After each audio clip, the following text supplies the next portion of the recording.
Efesios capítulo 2, versículo 11 hasta el final, hasta el 22. Dice la palabra de Dios: por tanto, acordaos de que en otro tiempo vosotros, los gentiles, en cuanto a la carne, erais llamados incircuncisos por la llamada circuncisión, hecha con mano en la carne. En aquel tiempo estabas sin Cristo, alejados de la ciudadanía de Israel, ajenos a los pactos de la promesa, sin esperanza y sin Dios en el mundo.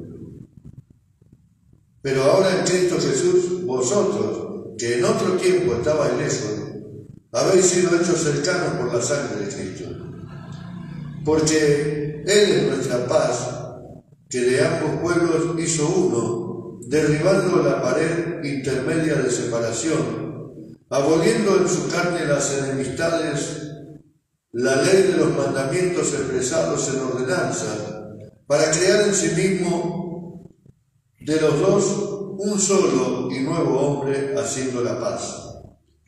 Y mediante la cruz reconciliar con Dios a ambos en un solo cuerpo, matando en ella las enemistades. Y vino y anunció las buenas nuevas de paz a vosotros que estabais lejos y a los que estaban cerca, porque por medio de él los unos y los otros tenemos entrada por un mismo espíritu al Padre. Así que ya no sois extranjeros ni advenedizos, sino conciudadanos de los santos y miembros de la familia de Dios, edificados sobre el fundamento de los apóstoles y profetas, siendo la principal piedra del ángulo Jesucristo mismo, en quien todo el edificio bien coordinado va creciendo para ser un templo santo en el Señor, en quien vosotros también sois juntamente edificados para morada de Dios en el Espíritu. Amén. ¿Qué quiere decir todo esto? Bueno, hay una palabra en el versículo 16 que dice: mediante la cruz reconciliar con Dios.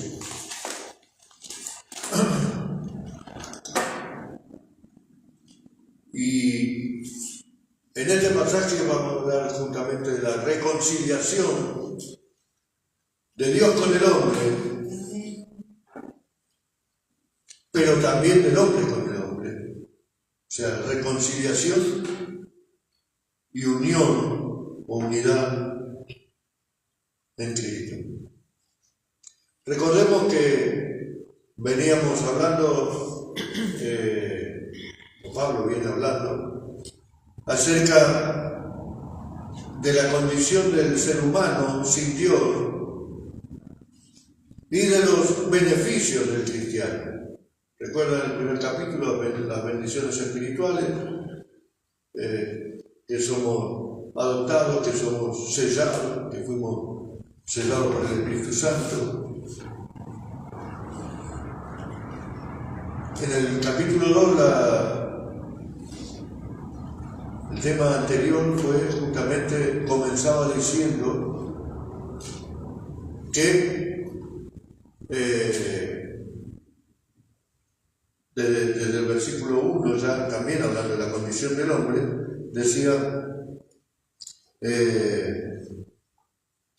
también hablando de que estaban en otro tiempo, que recordemos en otro tiempo, y decía: y en él os dio vida a vosotros cuando estabais muertos en vuestros delitos y pecados. Esa era la condición del ser humano, muertos en delitos y pecados, en los cuales anduvisteis en otro tiempo, siguiendo la corriente de este mundo, conforme al príncipe de la potestad del aire, el espíritu, que ahora opera en los hijos de desobediencia, ¿no? Y sigue. Pero habla de la condición del ser humano, la condición del hombre sin Dios, y después justamente sigue con los beneficios de conocer a Cristo. Y en ese contexto sigue diciendo Pablo, había terminado el versículo 10 que el buen cristiano se demostraba por las obras que hacía, no por las obras que uno quisiera hacer obra de caridad, sino porque Dios mismo, su Espíritu Santo, nos incentiva justamente y se muestra en obras el amor de Dios. Y en ese contexto hay algo importante que Pablo resalta, es que siempre habla de, y no se olviden, y recuerden, y en otros tiempos, porque remarca mucho esto, porque es como una cosa natural, o lo tomamos como una cosa natural y que, bueno, ya hemos sido comprados, lavados, ya soy cristiano, ya está. Pero Pablo siempre remarca justamente el valor del sacrificio de Cristo, que eso es el Evangelio, ¿no? Y entonces recuerda esto siempre. Primero, que no dejemos de recordar de dónde salimos, de dónde Cristo nos sacó. Y entonces el versículo 11 dice, por tanto, acordaos, o sea, vuelve a insistir, de que en otro tiempo vosotros los gentiles, o sea, nosotros, en cuanto a la carne estaba el llamado incircunciso por la llamada circuncisión hecha con mano en la carne. ¿Qué está diciendo acá? Había una división importante entre los judíos y los gentiles. Una brecha importante, porque los judíos mal entendieron, por un lado, el ser el pueblo escogido de Dios y se creyeron superiores y con un montón de derechos que algunos tenían, pero que consideraban que eran superiores a cualquiera, ¿no? Como una raza superior, ¿no? Sobre todo. Y entonces dice acá, acuérdense ustedes, está hablando a la iglesia de Éfeso, que en su mayoría eran gentiles. Los gentiles eran despreciados por los judíos. Había una barrera. La condición del gentil, del hombre gentil para el judío era la misma que un perro. O sea, el gentil era considerado un perro o menos que un perro. Por supuesto, del otro lado, también los gentiles consideraban a los judíos por esta especie de superioridad, de orgullo, de que ellos pertenecían a otra raza o a otra cosa, entonces también lo despreciaban. Entonces había una división, que por consiguiente podemos ver que siempre el hombre es el que hace la división. Y hoy vemos judíos y palestinos, ¿no? Esta guerra, estas cosas que siguen siendo algo que para nosotros es inentendible. Y el único que puede obrar, como dice aquí Jesús, es nuestra paz, ¿no? Si no es Jesús. Pero dice acá, en otro tiempo anduviste, dice, y vosotros los gentiles en cuanto a la carne era llamado incircuncisión. Era una cuestión de desprecio el ser incircunciso. Para el judío era una cuestión de superioridad, de orgullo, ¿no? Yo soy judío, y la señal era que eran circuncidados el hombre. Pero recuerda cuando David enfrenta a Goliat, que dice, ¿quién es este incircunciso que venía a insultar al Dios de Israel? O sea, era una palabra de desprecio el incircunciso. Y acá Pablo dice, recuerden que ustedes eran incircuncisos. O sea, por los judíos eran despreciados. ¿no? Dice, pero por la circuncisión hecha con mano en la carne. Bueno, obviamente acá habla justamente acerca de lo que es la circuncisión, pero dice, en aquel tiempo, versículo 12, y esto es importante porque está la condición del ser humano que no tiene a Cristo. Dice, en aquel tiempo estabais sin Cristo, alejados de la ciudadanía de Israel, ajenos a los pactos de la promesa, sin esperanza y sin Dios en el mundo.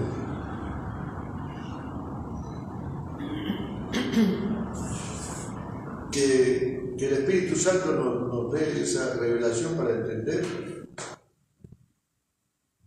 ¿no? Que me conceda la gracia para poder explicar y hablar acerca de esto, pero sobre todo que nos revele a nosotros esta condición. O sea, habla de 5 aspectos que el hombre natural, podemos decir hoy, acá está hablando de los gentiles, que eran los que no pertenecían al pueblo judío, pero y tenemos que entender que en esa época también había, más allá de la barrera que eran los judíos, había un montón de cosas, porque los griegos eran superiores porque eran por su cultura, ¿no? Los romanos porque eran un imperio grande, pero también había, por ejemplo, la mujer era tenida como menos que un esclavo. Bueno, estaba la esclavitud, que por supuesto el esclavo no tenía derecho a nada y era maltratado o tratado peor que un animal, y la mujer era casi en el mismo sentido como si fuera un esclavo. O sea, en ese entonces la mujer no valía nada, hasta el punto que un hombre le podía prestar su mujer al vecino o el vecino a la mujer de él, porque era la mujer, no tenía. Entonces había un montón de barreras. Y acá la barrera importante era del judío contra los gentiles, una cosa étnica, podemos decir, ¿no? Pero acá Pablo habla de la condición del gentil, como era antes de conocer a Cristo. Y entonces dice, y esto lo trasladamos a lo que somos nosotros, si no fuera por Cristo y por todos los misioneros que después salieron, los apóstoles, pero después los misioneros que salieron a predicar a Cristo en el mundo, hoy estaríamos, como narra acá Pablo, dice, en aquel tiempo estaba sin Cristo, alejados de la ciudadanía de Israel, ajenos a los pactos de la promesa, sin esperanza y sin Dios en el mundo. O sea, nada. Nada. El otro día se acuerda que hablábamos, decía, mientras hay vida hay esperanza. Un ser humano, si no tiene esperanza en algo, ¿no? Uno espera que la situación económica cambie, espera que el gobierno cambie, espera ahora, yo en Venezuela ahora el lío que hay con las elecciones, bueno, uno espera que cambie, que el otro se vaya, y siempre hay una esperanza en algo. Bueno, acá dice, ni siquiera esperanza. Pero no tenía ni a Cristo ni a Dios. No tenía tampoco acceso a la ciudadanía de Israel porque no era judío, cosa que la ciudadanía era algo importante, porque recuerdan cuando Pablo lo habían encarcelado y le dieron latigazos y todo, y cuando Pablo le dijo, ¿cómo pueden castigar a un ciudadano romano sin haberle hecho un juicio, ¿no? Y el guardia, cuando se enteró, el centurión dijo, ¿pero cómo? ¿Sos ciudadano romano? Sí, yo soy ciudadano romano. A mí me costó, yo pagué por la ciudadanía, le dice el centurión. O sea, miren la importancia de lo que era la ciudadanía. Bueno, acá Pablo dice que ni siquiera tenían derecho a ser ciudadanos de Israel. Y podemos hablar de no solamente del territorio, sino en lo espiritual. En lo espiritual no tenían derecho, no conocían a Cristo, no tenían el derecho de ser ciudadanos. ¿Se acuerda que la vez pasada dijimos en el primer capítulo? Habla justamente de ser hijos adoptados por Dios, somos hijos, somos coherederos con Cristo. Bueno, el hombre natural, que no tiene a Cristo, no tiene derecho a esas leyes espirituales, a esas bendiciones espirituales que estudiamos en el primer capítulo. Pero tampoco dice a las promesas. No tenía acceso a las promesas que tenía o que tiene el pueblo de Israel, ¿no? El pueblo judío, de las leyes mosaicas. Pero no tenía ni a Cristo, ni esperanza alguna de que las circunstancias cambien, ni a Dios. Y qué tremendo es no tener esperanza, pero más tremendo es no tener a Dios. Porque uno, como dice, uno pone la esperanza, puede poner la esperanza en el médico que lo atiende, que lo va a sanar, en el remedio que va a tomar, que lo va a curar, en el presidente que va a cambiar la situación, en el ministro de Economía, en el jefe que le va a aumentar el sueldo, todo lo que fuera, y a veces, o mayormente, cuando confiamos o esperamos en alguien, muchas veces nos vamos defraudados, ¿no? Pero acá dice, sin esperanza, y termina, y sin Dios, para colmo. O sea, si tenía que tener una última gota de esperanza en lo que estaba, era que si había un Dios haga algo. Y esto dice, y estaban sin Dios. O sea, no había ninguna posibilidad. Y esta es la condición del ser humano, esta es la condición nuestra cuando venimos a Cristo. Por eso la condición del hombre es esta, no tenemos ningún tipo de esperanza. Si no tenemos a Dios, estamos perdidos. Y la única manera de llegar a Dios justamente es a través de Cristo. Dice el versículo 13, pero ahora, en Cristo Jesús, eso era antes de conocer a Cristo, estamos hablando de una iglesia que era mayormente gentil. Recuerden todo esto, de dónde salieron, cómo vivían, cómo estaban, pero ahora, dice, en Cristo Jesús, vosotros, que en otro tiempo estabais lejos, habéis sido hechos cercanos por la sangre de Cristo. Y estaba lejos porque no tenía acceso a Dios como tenía el pueblo de Israel por medio de las leyes mosaicas, por guardar las leyes mosaicas, que en realidad no las guardaban, como ahora vamos a ver en un rato, pero digamos, por ser el pueblo de Dios, era como que tenían derechos. Pero el hombre natural, el gentil, dice, estaban lejos de Dios. Pero ahora que están en Cristo, Dios está cerca.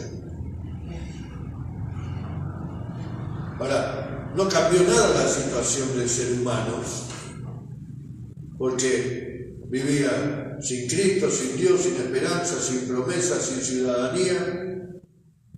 Lo que cambió es que Cristo, con ese sacrificio en la cruz del Calvario, por medio de la sangre derramada en la cruz,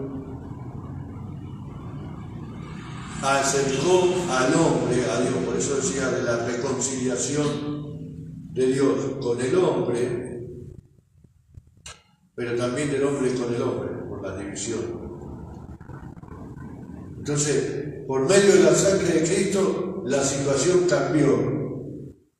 Y ya tengo esperanza, ya tengo acceso directo a Dios, ya tengo la ciudadanía del cielo, Ya tengo las promesas cumplidas por Cristo Jesús. Amén. Dice, en otro tiempo estaban lejos, pero habéis sido hechos cercanos por la sangre de Cristo, porque Él es nuestra paz. No dice Él trajo paz, ni Él te va a dar paz. Dice, Él es nuestra paz. Amén. Entonces decía, el hombre, decía antes, construye barreras y divide, ¿no?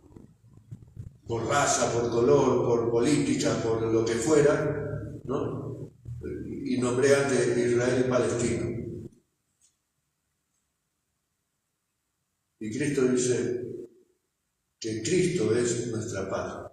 Y cuando hablan de la paz del mundo, no es la ONU la paz, no son las Naciones Unidas la paz, porque vemos que las Naciones Unidas intervienen, pero la guerra sigue. La paz es Cristo Jesús. Amén. Dice, por eso dice, Cristo es nuestra paz. Si no interviene Jesús, no hay cambio. Amén. Dice, porque Él es nuestra paz, que de ambos pueblos hizo uno. O sea, la única manera de que, y hablando acá de la guerra justamente entre palestinos y israelíes, se solucione es que ambos reconozcan a Cristo como el Mesías, como el Hijo de Dios. Y entonces ahí va a haber paz. Y ahí va a haber paz. Pero acá habla acerca de esta división entre judíos y gentiles, y dice,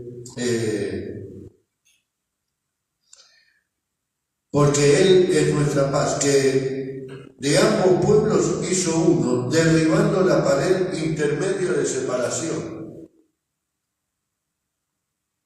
Era como un muro. Bueno, por ejemplo, para el templo, los gentiles no tenían permitido entrar más allá del patio del templo, por ejemplo, y había carteles en todas las puertas donde decía que si un gentil entraba,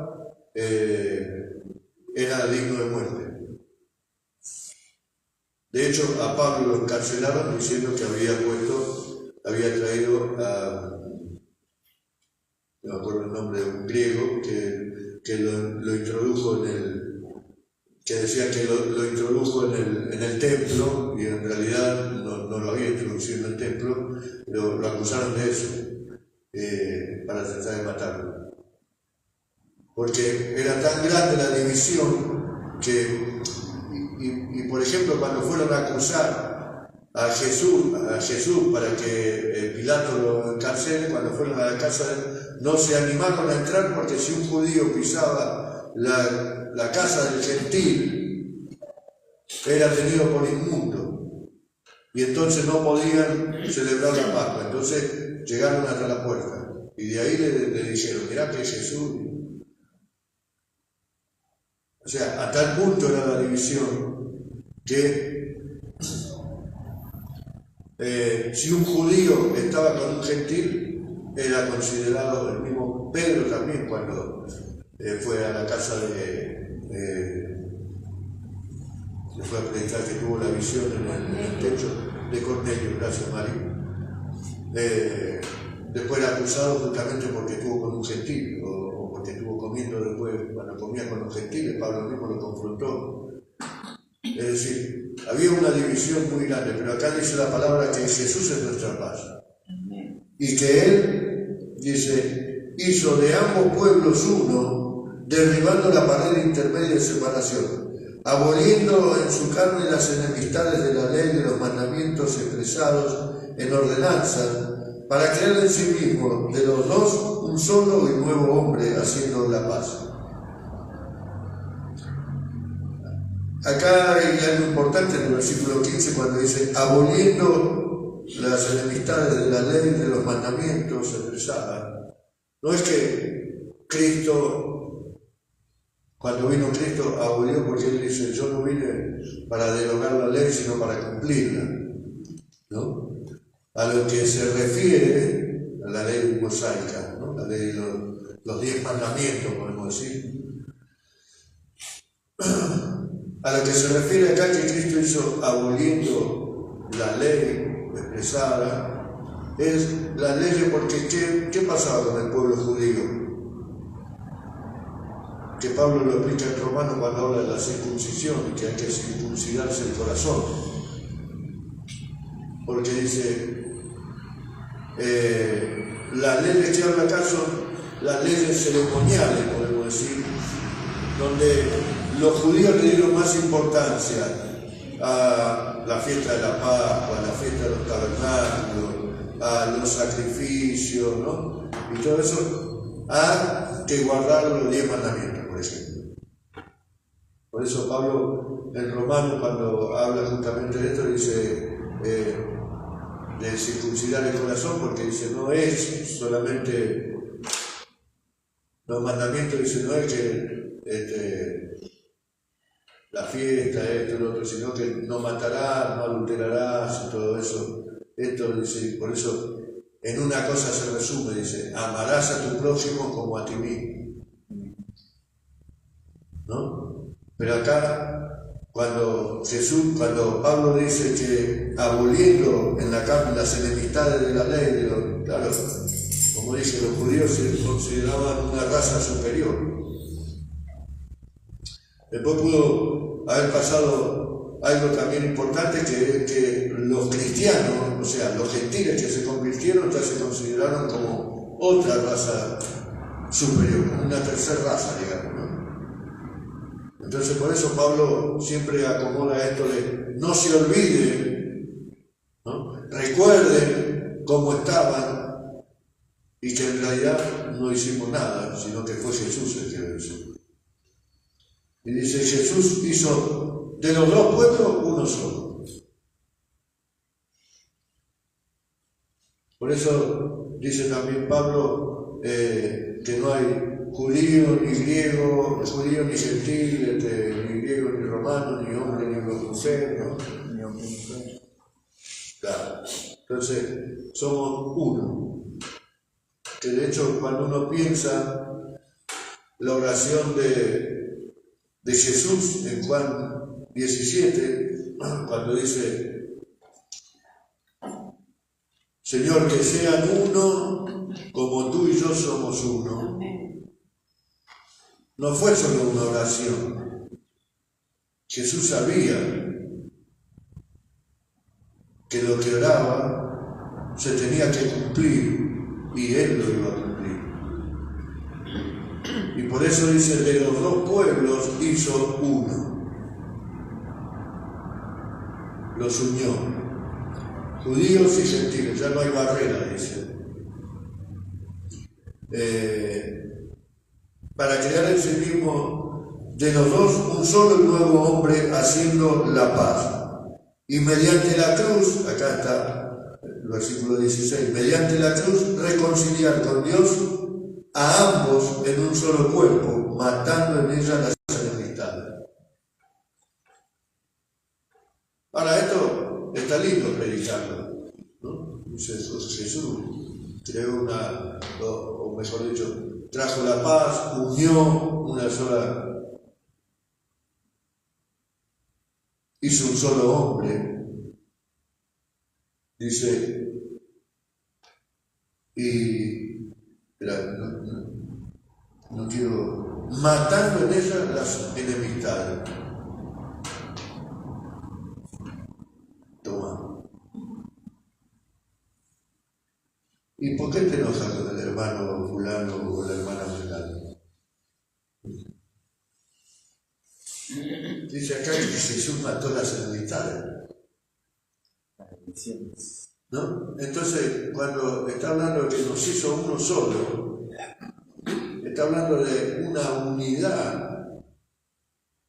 Por eso decía, reconcilió al hombre con Dios, pero al hombre con el hombre.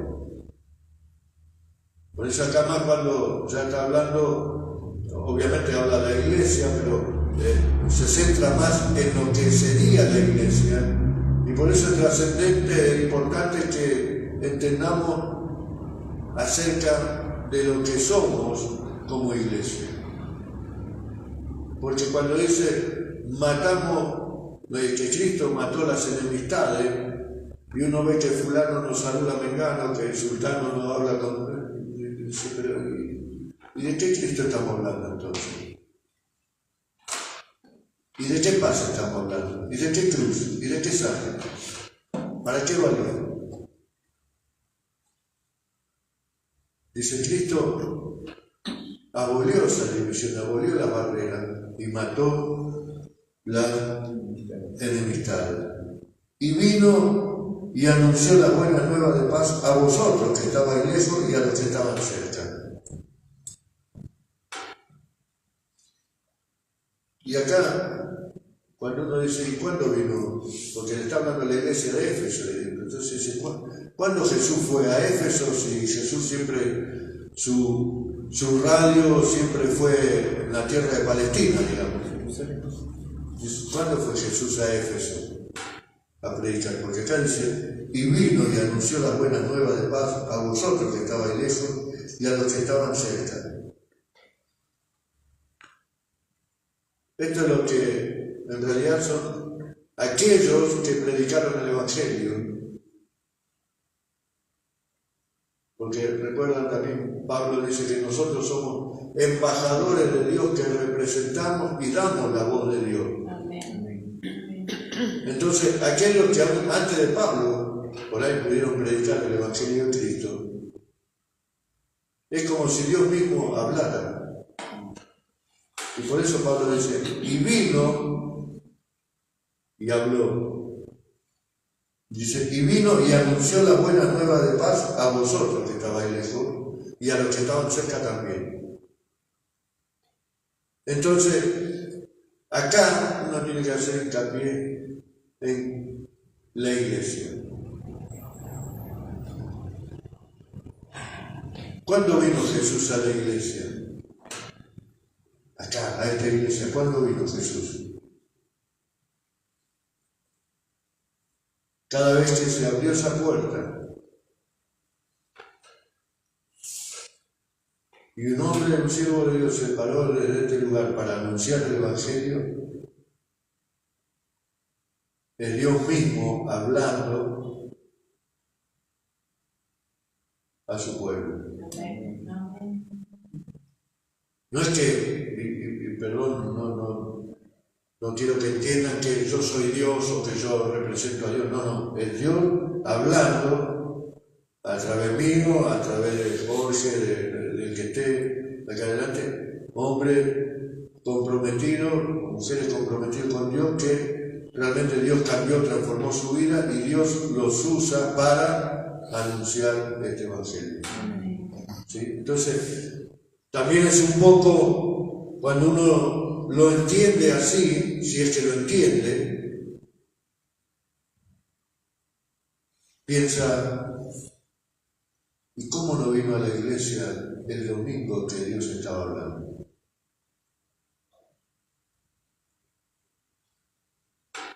Cuando ahora pienso en esto y digo, en la época de la pandemia que no había nadie, y yo hablaba solo a la pantallita,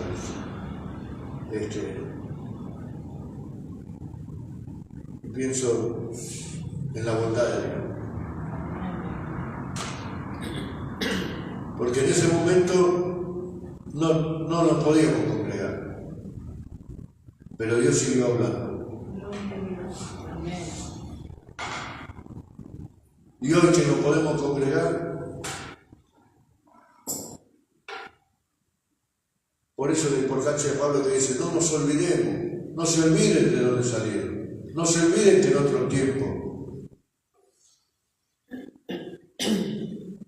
Dice, y él vino, Jesús vino y anunció la buena nueva le pasa a vosotros que estabais lejos y a los que estaban cerca, es decir, tanto a gentiles como a judíos. Y así vino un día alguien y nos predicó el Cristo a nosotros. Y no vino Jesús en persona, pero Dios envió a esa persona y habló a través de esa persona para que el Espíritu Santo toque nuestro corazón y traiga convicción de pecado, arrepentimiento, ¿no? Y podamos conocer a Cristo. Dice, porque por medio de Él los unos y los otros tenemos entrada por un mismo Espíritu al Padre. Por medio de Jesús. Que acá podemos ver, si quieren, podemos ver la Trinidad, ¿no? Porque dice, por medio de Él, Jesús, los unos y los otros, o sea, judíos y gentiles, tenemos entrada por un Espíritu, o sea, Jesús, el Espíritu, por un mismo Espíritu, tenemos entrada por medio de un mismo Espíritu al Padre. Amén. Espíritu Santo. Claro, Jesús, el Espíritu Santo y el Padre. Pero acá cuando dice tenemos entrada, probablemente se está refiriendo en esa época para llegar al rey, una persona para llegar al rey, había alguien, un oficial, alguien que los acercaba, no podía acceder directamente. Hoy se diga como el jefe de ceremonial, por ejemplo, el presidente, o el jefe de audiencia, digamos que cuando una persona se tiene que entrevistar, otro presidente o quien fuera con el presidente, hay alguien que hizo toda la gestión y es el que va y lo presenta. El ¿No? edecán. ¿Cómo? El edecán. El edecán. Entonces, acá cuando dice tenemos entrada por medio de Jesús, Jesús viene a ser justamente ese edecán, ese oficial que nos lleva a la presencia del Padre. Por medio de él. Dice porque tanto judíos como gentiles tenemos entrada por un mismo espíritu al Padre. Y este versículo 19 me recuerda, siempre el pastor César decía, y hablaba de extranjeros y advenedizos. ¿Recordás, que siempre? Casi todos los cultos, recuerdo que lo pronunciaba, eso de extranjeros y advenedizos, o en una oración, algo siempre él lo repetía. Y dice, así que ya no sois extranjeros ni advenedizos, sino circuncidados de los santos y miembros de la familia de Dios. Ciudadanos. Si no, Conciudadanos. Está la bien larga la palabra de conciudadanos. Viste que digo, a veces entrar el piloto automático le manda. No te la sabes, ¿viste? Somos conciudadanos de los santos y miembros de la familia de Dios. Amén. Dice, en la familia somos todos familia. Amén. Y podemos tener desencuentros, pero seguimos siendo familia. Cierto. ¿No? No la podés quitar, Y acá dice, ¿cómo? no la podés quitar, lamentablemente. No, bueno, hay algunos que deciden apartarse de la familia, pero Sí, pero la sangre es la sangre. lo que pasa es que yo pienso que el que por un motivo, un enojo, lo que fuera, decide no ver más a su familia y se aleja, no sé, se va a otro país, a otro lugar, que no lo encuentre nadie, que no sepa nada de su familia. Por más que sea, en algún momento se debe acordar de su familia, sigue siendo familia. Lo podés sacar los papeles, pero no lo podés sacar ni de tu corazón. De tu corazón ni de tu mente lo vas a poder sacar. No, de Sí, tu sangre venga, de tu ADN no lo podés sacar. Así somos en Cristo. y así dice somos en Cristo, por la sangre de Jesucristo, claro. Somos familia. Y esto es importante, edificados sobre el fundamento de los apóstoles y profetas, siendo la principal piedra del ángulo Jesucristo mismo. Amén. En esa época todavía no estaba escrito el Nuevo Testamento, digamos. Entonces eran los apóstoles, los profetas anteriores, para los que podía haber en ese momento, aparte de los apóstoles de Jesús, otros que trabajaban también y ministraban. Y Pablo acá dice que por medio de ellos también siendo predicado el Evangelio, que era siempre el fundamento y la piedra principal es Jesús. No hay otro. Dice que cuando habla de la piedra angular, dice que la edificación era la piedra que unía la esquina y a partir de ahí sostenía todo. Y en muchas de esas piedras se ponía el nombre de la obra, como una especie de anuncio o de firma del que hacía la obra. Y acá lo que nos habla justamente es que los apóstoles y profetas que vinieron en ese entonces, antes del Nuevo Testamento, y predicaron siempre sobre el Evangelio de Jesucristo.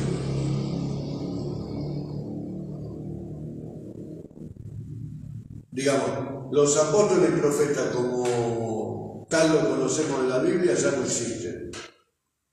Ahora hay otros apóstoles y profetas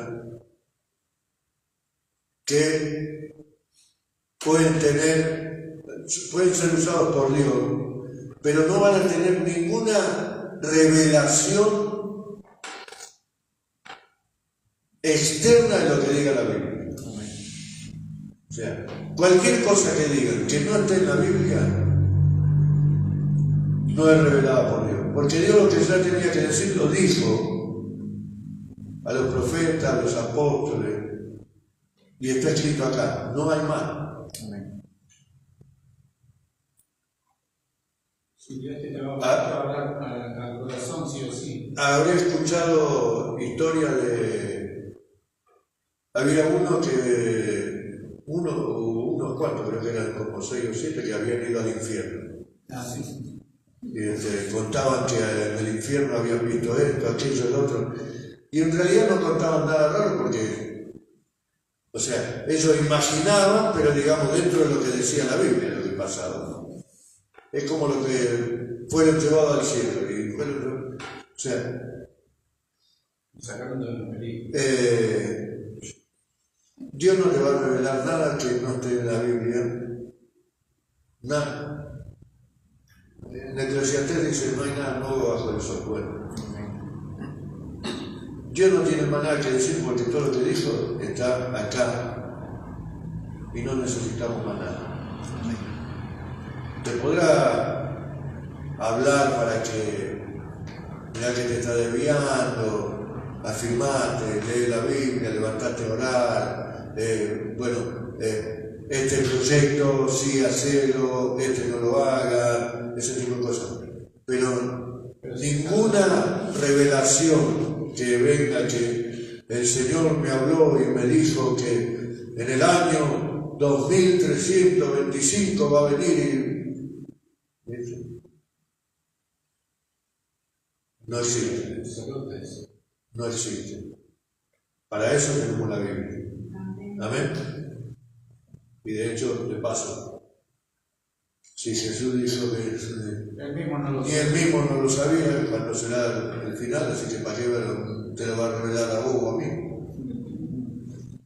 Y no se lo reveló a su hijo. Dice, edificando sobre el fundamento de los apóstoles y profetas, siendo la principal piedra del ángulo Jesucristo mismo, en quien todo el edificio bien coordinado va creciendo para ser un templo santo en el Señor. Y acá yo lo tomo más por el lado, cuando habla de iglesia, más por el templo en lo espiritual. Porque dice, el edificio va creciendo, pero acá el edificio que puede crecer lo puede hacer más alto, agrandar, pero yo creo que se refiere a a lo espiritual, a las personas que conocieron a Cristo, que fueron transformadas por el poder de Dios, ¿no? Eso es la iglesia. La iglesia somos nosotros. Esto es el edificio de ladrillo, de cemento, de lo que fuera, pero es el edificio. La iglesia somos los redimidos por Cristo de Dios. Templo de Dios y Templo de Dios y morada del Espíritu Santo, claro. La iglesia no es el apóstol Pedro, porque Jesús le dijo, sobre mi iglesia, sobre ti edificaré mi iglesia. No es el Papa, no es el edificio acá. Este es el lugar donde nos reunimos, pero la iglesia somos nosotros. Y esto es lo que está diciendo Pablo. Por eso digo la importancia de la iglesia, y cuando Pablo exhorta que no nos dejemos de congregarnos como algunos tienen por costumbre, ¿no? Y antes que decía, cuando uno quiere escuchar la voz de Dios, y venía a la iglesia de Jesús, está todos los días acá. Siempre antes de nombrar al pastor César, recuerdo que él decía, nunca cerré la puerta de la iglesia, ni siquiera cuando fue la revolución de Perón, en el 55, ni en la época de la dictadura, siempre tuvo la iglesia abierta. Y hubo veces que yo estaba solo, pero Jesús estaba conmigo. Y eso es lo importante. En la iglesia es la iglesia de Dios. Y el Espíritu Santo de Dios está en este lugar. Entonces, cada vez que venimos a la iglesia, el Espíritu de Dios está en este lugar. Y por eso tenemos que venir, como digo siempre, con la expectativa de tener ese encuentro, de recibir algo, de que algo va a pasar, de que Dios se va a mover, de que Dios va a transformar. Porque muchas veces estamos en la iglesia, pero estamos en otro canal, digamos. Estamos pensando, qué largo, qué lazo, vamos que tarde, ¿no? Tengo que ir a comer, me viene visita. Estamos desenchufados. Estamos presentes, pero desenchufados. Que podamos venir a la iglesia con ese anhelo, con ese deseo, con esa reverencia de tener un encuentro con Cristo, porque Jesús está en este lugar. Dice, en quien todo el edificio bien coordinado va creciendo para ser un templo santo en el Señor, en quien vosotros también son juntamente edificados para morada de Dios en el Espíritu. Amén. Que Dios nos dé ese entendimiento, como decía al principio, de tener siempre presente. La Biblia dice que no tenemos que mirar atrás, sino que mirar adelante. Pero también es bueno, como dice Pablo, acordarnos que antes estábamos destituidos de la gloria de Dios, estábamos muertos en delitos y pecados, estábamos sin esperanza, sin Dios, sin ciudadanía, sin Cristo. Pero ahora, en Cristo, somos nueva criatura, somos sellados por el Espíritu Santo, tenemos acceso al Padre por medio de Él, el Espíritu de Dios mora en nosotros. Podemos congregarnos todos juntos y ser uno sin mirar o buscarle el defecto, o porque me molesta me molesta aquel, el otro, no sé, y entonces no voy a la iglesia porque va fulano, o no hablo con mengano. No, ser uno en Cristo, porque dice Él, unió a los dos pueblos y nos hizo familia. Amén. Así que podamos entender y que podamos visualizar justamente lo que somos como iglesia, que como iglesia se pueda ver el amor de Dios entre nosotros, pero también cuando lleguen de afuera. ¿no? Que no se encuentre con personas hipócritas o sectarias que porque lo ve de tal manera, entonces no se acerca, o prejuiciosos, sino unos del Señor. Porque las buenas obras que hablaba al principio son eso, el amor. ¿Y en qué consiste esas obras? Es mostrar el amor de Dios. Que yo amo a mi prójimo como a mí mismo. ¿Amén? Dios te bendiga, iglesia. El próximo capítulo 3, seguiremos el próximo martes, si Dios me lo permite. Pero mientras tanto, refresquemos a lo largo de esta semana, además de leer el capítulo 3, sigamos leyendo nuevamente el capítulo 1, el capítulo 2, porque es bueno no solo refrescarnos, sino tener presente de cómo vivíamos sin Cristo y cómo vivimos con Cristo. De qué hizo Cristo por nosotros y que somos la iglesia de Jesucristo. Y si nosotros anhelamos que el Señor venga pronto y que muchas almas puedan llegar, bueno, vivamos conforme a la voluntad de Dios. Amén. Amándonos unos a otros, siendo uno en Cristo, no siendo sectarios, no levantando paredes, barreras, divisiones, sino por el contrario, abriendo los brazos, abriendo puertas, abriendo el corazón. Amén. Vamos a orar.